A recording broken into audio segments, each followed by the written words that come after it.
आज की इस वीडियो में हमने एक्सरसाइज 6.1 के क्वेश्चन नंबर 9, क्वेश्चन नंबर 10 और क्वेश्चन नंबर 11 को सॉल्व करना है। इससे पहले हम क्वेश्चन नंबर 1 से लेके क्वेश्चन नंबर 8 तक मुकम्मल क्वेश्चंस को सॉल्व करके आ चुके हैं। तो सबसे पहले है question number 9, which of the following vectors are parallel. तो यहाँ पे हमने बताना है कि इनमें से कौन से वेक्टर्स जो हैं ये पैरेलल हैं। अब इसके लिए भी एक कंडीशन है स्टूडेंट्स, सबसे पहले उस कंडीशन को हम अंडरस्टैंड कर लेते हैं। अब यहाँ पे एक छोटा सा कॉन्सेप्ट है, scalar multiplication of a vector.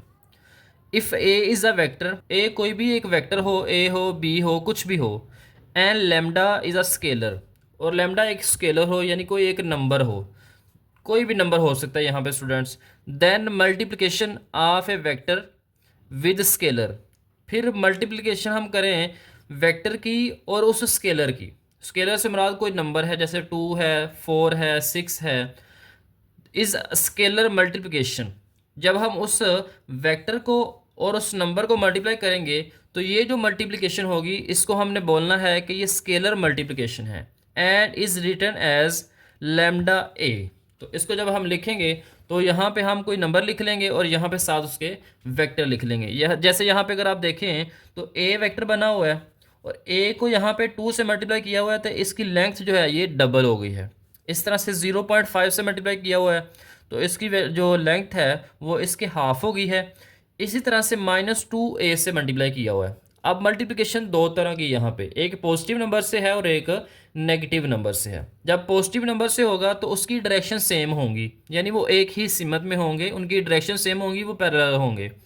लेकिन जब मल्टीप्लाई करेंगे हम नेगेटिव नंबर से तो वो होंगे तो पैरेलल, लेकिन उनकी जो डायरेक्शन है वो ऑपोजिट होगी, एक दूसरे के मुखालिफ होगी। यहाँ पे अगर आप देखें, गौर करें, -2a और प्लस का 2a, ये जो है ये वेक्टर इस तरफ जा रहा है तो इसकी डायरेक्शन जो है ये ऑपोजिट है। इस तरह से 0.5 जो है ये वेक्टर इस तरफ मूव कर रहा है और यहाँ पे माइनस का 0.5a जो है ये इस तरफ मूव कर रहा है। हैं दोनों पैरेलल, लेकिन इनकी जो डायरेक्शन है वो ऑपोजिट है। अब यहाँ पे lambda A is a new vector. जब हम स्केलर को और वेक्टर को मल्टीप्लाई करेंगे तो हमारे पास एक नया वेक्टर आएगा, दैट हैज़ इट्स मैग्नीट्यूड। अब उस वेक्टर का भी मैग्नीट्यूड है जिसको हम कुछ इस तरह से भी लिख सकते हैं। अब इसकी दो कंडीशंस हैं, वो कंडीशन हमें पहले भी स्टडी कर ली हैं कि अगर नंबर जो है वो ग्रेटर दैन ज़ीरो हो। ग्रेटर दैन ज़ीरो का मतलब है कि नंबर जो है वो ज़ीरो से बड़ा हो, यानी पॉजिटिव वैल्यू हो। पॉजिटिव अगर वैल्यू होगी तो both a and lambda a, vector और स्केलर मल्टीप्लिकेशन जो है, are in the same direction. तो फिर वो दोनों जो हैं वो एक ही डायरेक्शन में होंगे। जैसे यहाँ पे है जी ए वेक्टर, तो ये वेक्टर हो गया। अब इसको मल्टीप्लाई किया हुआ है किसी स्केलर के साथ, तो ये है लेमडा ए।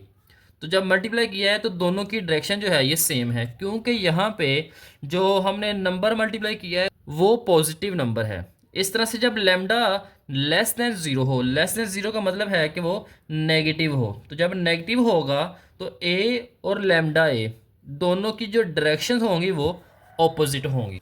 अब इसकी एक छोटी सी एग्जांपल है स्टूडेंट्स, उस एग्जांपल से समझते हैं कि वेक्टर्स जो हैं वो पैरेलल कैसे होंगे। तो यहाँ पे क्वेश्चन के अंदर दिया हुआ है कि ए और बी दो वेक्टर्स हैं, शो करना है कि क्या ये पैरेलल हैं कि नहीं। तो उसके लिए कंडीशन ये है, सबसे पहले हमने ए को लिख लेना है, फिर हमने बी को लिख लेना है। अब यहाँ से स्टूडेंट्स अगर हम -2 को कॉमन लें, तो जब -2 को कॉमन लेंगे तो 10 को -2 से डिवाइड करेंगे तो 5 और साथ में आई आ जाएगा। ये प्लस जो है इस माइनस की माइनस में चेंज हो जाएगा, तो यहाँ पे माइनस आ जाएगा। और 4 को 2 से डिवाइड करेंगे तो 2 आ जाएगा और साथ में जे आ जाएगा। अगर यहाँ पे आप गौर करें तो ये जो है ये वेक्टर था और ये वेक्टर ए के इक्वल है, तो इसकी जगह पे हम लिख सकते हैं कि ये -2a बन गया वेक्टर। अब यहाँ पे चेक करें, दोनों एक दूसरे के इक्वल आ गए हैं। तो कंडीशन यहाँ पे स्टूडेंट बन गई हमारे पास कि अगर अब हमारे पास कुछ इस तरह से केस बन जाए, लेमडा ए या माइनस लेमडा ए, तो ऐसे वेक्टर जो हैं ये एक दूसरे के पैरेलल होते हैं। तो यहाँ पे है, this shows that a and b are parallel. यहाँ पे ये दोनों पैरेलल हैं with lambda is equal to -2। तो इस तरीके से हमने स्टूडेंट्स क्वेश्चन नंबर 9 के अंदर चेक करना है कौन से वेक्टर्स पैरेलल हैं। अब यहाँ पे इसका पार्ट नंबर 1 है, तो पार्ट नंबर 1 में हम सबसे पहले जो है वो बी वेक्टर को लिख लेते हैं। बी वेक्टर हमारे पास है 12i प्लस 2j। इसमें से अगर हम 2 को कॉमन लेते हैं तो हमारे पास आ जाएगा, 12 को 2 से डिवाइड करेंगे क्योंकि 12 और 2 में से 2 कॉमन है, तो यहाँ पे 2 कॉमन लिएगा लेंगे, यहाँ पे 2 कॉमन ले लिया तो 12 को 2 से डिवाइड करेंगे तो 6 आ जाएगा, साथ में आई आ जाएगा, प्लस 2 को 2 से डिवाइड करेंगे तो यहाँ पे आ जाएगा j, यानी 1 आ जाएगा यहाँ पे। तो अगर आप यहाँ पे थोड़ा सा गौर फरमाएं तो ये वेक्टर जो है ये a के बराबर है, 6i प्लस j जो है ये a के बराबर है। तो यहाँ पे हम लिख सकते हैं 2 और यहाँ पे हम लिख सकते हैं वेक्टर a। तो हमारे पास कंडीशन बन गई है कि b जो है ये इक्वल है scalar multiplication with the vector. तो ये हमें शो कर रहा है कि ये जो है ये एक पैरेलल वेक्टर है। तो यहाँ पे हम लिख सकते हैं this shows a and b are parallel. तो यहाँ पे हम ये बात लिख सकते हैं कि a और b पैरेलल हैं और जहाँ पे लैम्डा की वैल्यू है 2। तो इस तरीके से स्टूडेंट्स आपने इसको सॉल्व करना है। सबसे पहले यहाँ पे हमने बड़ा वेक्टर लिख लिया है, बड़ा वेक्टर था b, तो इसमें से हमने 2 को कॉमन लिया है। जब 2 को कॉमन लिया तो ये जो हमारे पास ब्रैकेट के अंदर बच गया है ये a वेक्टर है। तो यहाँ पे a वेक्टर लिख लेना हमने, तो हमारे पास कंडीशन पूरी हो गई है कि वेक्टर को जब किसी एक स्केलर नंबर से मल्टीप्लाई करें और वो दूसरे वेक्टर के इक्वल आ जाए तो वो इस चीज़ को प्रूव कर देता है कि दोनों वेक्टर जो हैं ये पैरेलल हैं। अब ऑपोजिट डायरेक्शन में है या सेम डायरेक्शन में है वो डिसाइड करेगा जो नंबर मल्टीप्लाई हो रहा होगा। अब नेक्स्ट यहाँ पे हमने बी वेक्टर को लिख लेना है। तो बी वेक्टर हमारे पास है 6i माइनस 9j। इसमें से अगर स्टूडेंट्स हम अगर कॉमन लें 6 और 9 में से 3 आएगा तो 3 कॉमन लेंगे तो 3 2 यहाँ पे आ जाएगा 6 और यहाँ पे आ जाएगा i माइनस, अगर यहाँ पे 9 को 3 से डिवाइड करेंगे तो 3 आ जाएगा और साथ में j आ जाएगा। लेकिन यहाँ पे अगर आप गौर करें तो a वेक्टर के अंदर यहाँ पे माइनस है और यहाँ पे प्लस है। तो यहाँ पे स्टूडेंट्स अगर हम -3 को कॉमन ले लें तो जब -3 को कॉमन लेंगे तो अंदर वाला साइन चेंज हो जाएंगे, ये माइनस में चेंज हो जाएगा और ये प्लस में चेंज हो जाएगा। तो ये हमारे पास अब वेक्टर बन गया है a। तो यहाँ पे हम लिख सकते हैं -3a वेक्टर और यहाँ पे आ जाएगा b। तो यहाँ पे अगर आप चेक करें दोनों एक दूसरे के इक्वल आ गए हैं, साथ में एक स्केलर मल्टीप्लाई हो रहा है। तो यहाँ पे भी हम लिख सकते हैं this shows a and b are parallel. यहाँ पे जो लैम्डा है हमारे पास वो है -3। That's it. Next part number 3 है। तो पार्ट नंबर 3 के अंदर आप चेक करें यहाँ पे 5i माइनस 4j, यहाँ पे b है 6i माइनस 3j। अब यहाँ पे स्टूडेंट्स अगर हम 3 को कॉमन ले लेते हैं तो हमारे पास बचता है 2i माइनस j, जो कि इसके इक्वल नहीं आ सकता और यहाँ से हमारे पास कुछ भी कॉमन नहीं है। तो इसका मतलब है कि दोनों में भी कुछ कॉमन नहीं है, कॉमन लेके हम एक दूसरे को इक्वल नहीं कर सकते। तो यहाँ पे हम लिख लेंगे no scalar lambda works for both vectors. तो यहाँ पे कोई भी जो है वो स्केलर मल्टीप्लाई नहीं हो रहा। तो यहाँ पे लिख लेंगे both vectors a and b are not parallel. तो यहाँ पे हमने ये कंडीशन लिख लेनी है कि a और b जो है ये पैरेलल नहीं है। नेक्स्ट इसका लास्ट पार्ट है। तो यहाँ पे अगर आप चेक करें तो b वेक्टर को हम लिख लेंगे 6i माइनस 14j।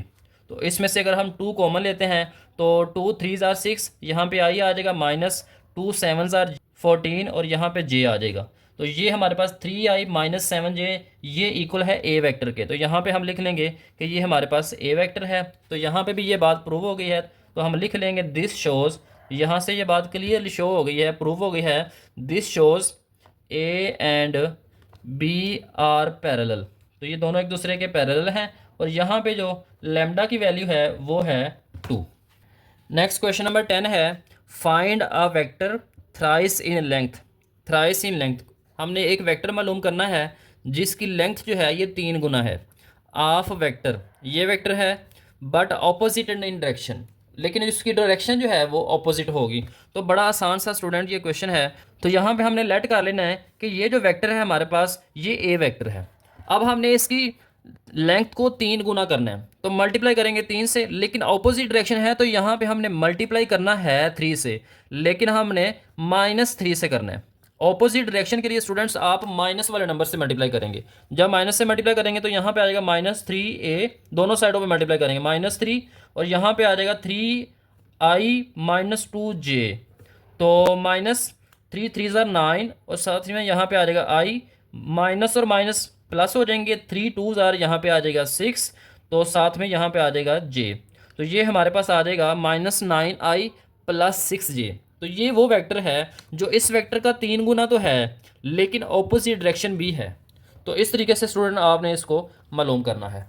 अब एक्सरसाइज 6.1 का लास्ट क्वेश्चन है, find two vectors that are double in magnitude. हमने दो वेक्टर्स मालूम करने हैं जिनका मैग्नीट्यूड डबल हो इस वेक्टर के, one in the same direction of it and other in opposite direction, एक इसकी डायरेक्शन में हो और एक इसकी ऑपोजिट डायरेक्शन में हो। तो सबसे पहले यहाँ पे हमने इसको लेट कर लेना है कि ये हमारे पास एक, कोई भी स्टूडेंट्स आप इसको नाम दे सकते हैं के पास सेम डायरेक्शन और डबल मैग्नीट्यूड। अब इसका मैग्नीट्यूड हमने डबल करना है, तो जब डबल करेंगे तो दोनों साइडों पे हमने 2 से मल्टीप्लाई कर देना है, पॉजिटिव 2 से। तो यहाँ पे आ जाएगा 3i - 5j, तो 2 3 ज़ार 6, साथ में i आ जाएगा, -2 5 ज़ार 10 हो जाएगा और यहाँ पे -10j आ जाएगा। अब हमने ऑपोजिट डायरेक्शन मालूम करनी है लेकिन मैग्नीट्यूड डबल ही होगा, तो यहाँ पे हम लिख लेंगे ऑपोजिट डायरेक्शन डबल मैग्नीट्यूड।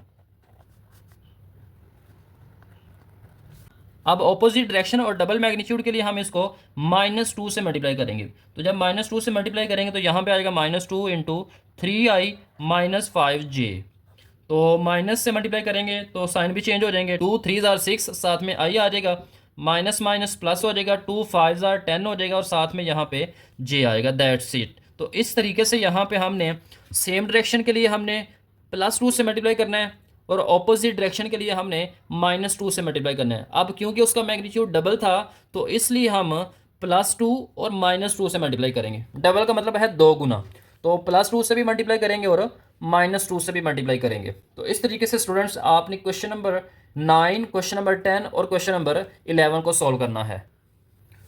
उम्मीद है आज की इस मुख्तसर सी वीडियो में आपको क्वेश्चन नंबर 9, 10 और 11 की समझ आ गई है। अगर समझ आ गई है तो स्टूडेंट्स आपने इस वीडियो को लाइक भी करना है, सब्सक्राइब भी करना है और आगे दोस्तों को भी शेयर करना है। आने वाली वीडियो के अंदर हम एक्सरसाइज 6.2 को स्टार्ट करेंगे और देखेंगे कि हमारे पास कौन से नए कॉन्सेप्ट हैं। तब तक के लिए स्टूडेंट्स अल्लाह हाफिज़।